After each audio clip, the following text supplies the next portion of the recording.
কেমন আছো তোমরা? পিয়া কিচেনে আরও একবার ওয়েলকাম।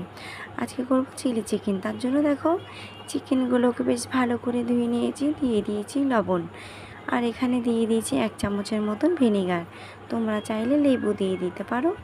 আর এখানে দেখো আমি দিয়ে দিয়েছি 1 চামচের মতন গোলমরিচের গুঁড়ো, আর 1 চামচ আদা বাটা, 1 চামচ রসুন বাটা দিয়ে বেশ ভালো করে ম্যারিনেট করে এটা 15 মিনিটের মতন রেখে দেবো।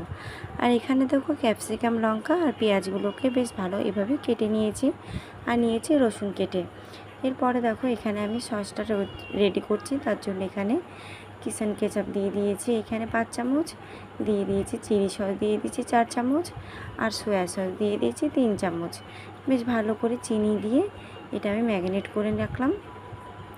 এরপরে দেখো আরও একটা বাটিতে কর্নফ্লাওয়ার আমি একটু গুলিয়ে রেখে দেব, এটা আমার কাজে লাগবে।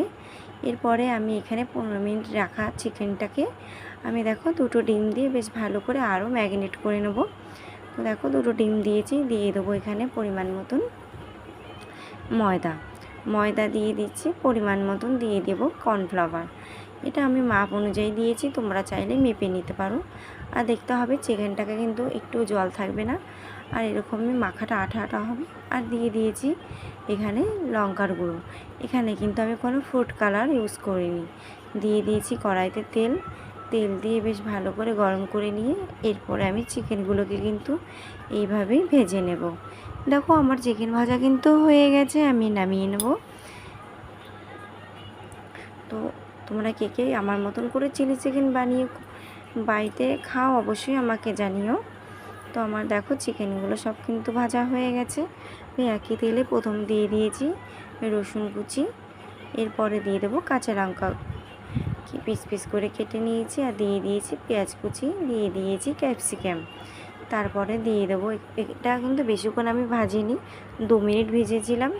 এরপরে দিয়ে রেডি করা রেখেছিল যে সসটা সেটা আমি দিয়েছি, আরও বাটি ধুয়ে একটু জল দিয়ে দিয়েছি যেহেতু এটা ফুটবে।